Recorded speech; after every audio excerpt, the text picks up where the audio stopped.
आज मैं आपको एक पिता की इमोशनल कहानी सुनाने जा रही हूँ। यह स्टोरी शुरू होती है जब मैं घर से रात करीब 2:30 बजे गुस्से में बड़बड़ाते हुए निकल आया था और बस स्टैंड की तरफ आगे बढ़ने लगा। मैं मन ही मन बड़बड़ा रहा था, पता नहीं कितने पैसे छुपा के रखे हैं, लेकिन मेरे लिए एक मोबाइल नहीं ले सकते। अब मैं यहाँ से चला जाऊँगा और तब तक वापस नहीं आऊँगा जब तक मैं खुद के पैसों से 1.5 लाख का मोबाइल नहीं खरीद लेता। इतना सोच ही रहा था, तभी मेरे पैर में कुछ चुभने का एहसास हुआ। नीचे देखा तो समझ आया कि जल्दबाजी में मैं पापा के जूते पहन आया हूँ। उन जूतों में कील उभरी हुई थी जो मेरे पैर में बार बार घाव किए जा रहे थे, लेकिन उस समय गुस्सा अधिक था तो मैं बड़बड़ाते हुए आगे बढ़ गया। एकाएक मुझे याद आया कि मैं गुस्से और जल्दबाजी में पापा का पर्स भी साथ ले आया हूँ। मेरी खुराफाती दिमाग में एक ख्याल आया, क्यों ना आज पापा का पर्स चेक किया जाए, जिसे आज तक उन्होंने किसी को हाथ तक नहीं लगाने दिया था। पता नहीं कौन सा खजाना छुपा है इस पर्स में जो किसी को हाथ तक नहीं लगाने देते थे। जब मैंने पापा का वह पुराना पर्स खोल कर देखा तो उसमें पैसे तो नहीं मिले, लेकिन पैसों की जगह हिसाब की एक डायरी रखी हुई थी।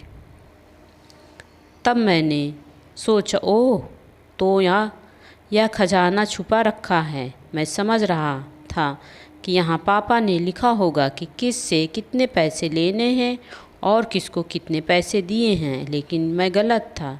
जब मैंने इस छोटी सी डायरी का पहला पेज खोलकर देखा तो वहाँ पर जो लिखा था वह थोड़ा सीरियस कर देने वाला था। डायरी में जो लिखा था उसे पढ़ने का बाद मेरे चेहरे का जो एक्सप्रेशन थे वो गायब हो चुके थे, क्योंकि डायरी में वैसा कुछ नहीं था जैसे मैं सोच रहा था। वहाँ पर उन हिसाब में जो लिखा हुआ था वह था जो अलग कामों के लिए अलग अलग लोगों से उधार लिए थे। उस लिस्ट में कंप्यूटर के नाम पर भी पैसे लिए गए थे। कुछ जो लिखा था 50,000 बेटे के कंप्यूटर के लिए। यह वही कंप्यूटर था जिससे मैंने IIT की ऑनलाइन क्लास करने के लिए पापा से कंप्यूटर मांगा था, जो आज तक यूज़ कर रहा हूँ। लेकिन मुझे यह पता नहीं था उस कंप्यूटर को ख़रीदने के लिए पैसे कहाँ से आए थे, लेकिन आज पता चल रहा था। मुझे आज भी याद है जब मैंने पहली बार 20,000 वाला गिटार ख़रीदने के लिए जिद की थी, जो मेरे पापा ने मुझे 2 हफ्ते बाद मेरे बर्थडे पर ला कर दिया था, जिसे देखकर मैं बहुत खुश हुआ था। और मुझे खुश देखकर मुझसे कहीं ज़्यादा अगर कोई खुश था तो वह थे पापा। अब मेरे चेहरे से गुस्सा एकदम गायब हो चुका था। जब मैंने आगे का पन्ना पलटा तो वहाँ पर कुछ इच्छाएँ लिखी हुई थी। पहली जो विश थी उसमें जो लिखा हुआ था, अच्छे कपड़े पहनना। यह बात मेरी कुछ समझ नहीं आई। तभी मेरा पाँव अचानक सड़क पर भरे हुए पानी पर जा पड़ा और तभी मेरे पाँव में कुछ गीलेपन होने का एहसास हुआ। जब मैंने जूता उतार कर देखा तो उसका तलवा टूटा हुआ था। यह देखकर मुझे मोबाइल लेने का मूड बिल्कुल बदल गया।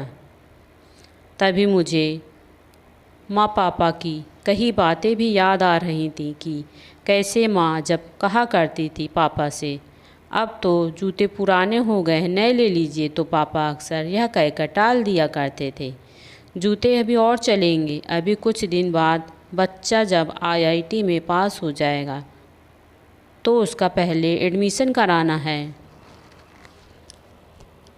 मुझे आज समझ आ रहा था कि यह जूते कितने दिन और चलेंगे। साथ ही साथ यह भी समझ आ रहा था कि पापा पर्स को क्यों छुपा कर रखते थे। तभी उस डायरी को पढ़ते हुए बस स्टैंड पर पड़ी बेंच पर जाकर बैठ गया। अब उस डायरी का आखिरी पन्ना बचा हुआ था। उस पन्ने को जब मैंने पलट कर देखा तो वहाँ कल की तारीख लिखी हुई थी। तारीख के नीचे लिखा हुआ था 70,000 रुपये मोबाइल के लिए और 2,000 नए कपड़े के लिए। बस इतना पढ़ा और दिमाग सन्न रह गया।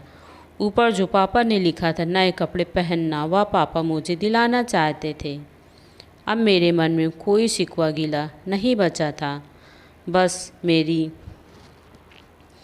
आँखों से आंसू चले जा रहे थे। मुझे आज तक नहीं पता कि क्यों मैं रोए जा रहा था। अब मैं जल्दी से घर की तरफ भागा, लेकिन जूतों की वह कीली पाँव में अब तक घाव बनाने में कामयाब हो चुकी थी। मैंने जूते को रास्ते में ही निकाल कर फेंक दिया और भागते लड़खड़ाते हुए घर जा पहुंचा और घर में जाकर चुपचाप सो गया। सुबह उठा तो पापा ने कहा, चलो आज मोबाइल लेने चलते हैं। मैंने कहा, पापा मुझे नया मोबाइल नहीं चाहिए। जब मैं IIT पास हो जाऊंगा और नौकरी करने लगूंगा तब मैं खुद मोबाइल ले लूँगा। आप अपना नया जूता ले लीजिए। और मैं अपने पापा के गले लगकर खूब रोया और कहा, पापा मुझे माफ़ कर दीजिए। और मैंने अपने जूते पापा को पहनने के लिए दिए। उस दिन से मैंने पापा से कुछ भी नहीं मांगा। अक्सर देखते हैं कि हम अपनी माँ से हर बात शेयर करते हैं और माँ भी इसके बदले में हमें बहुत प्यार देती है, लेकिन एक शख्स ऐसा भी होता है जो हमें छुपकर प्यार करता है। वह होते हैं हमारे पिता।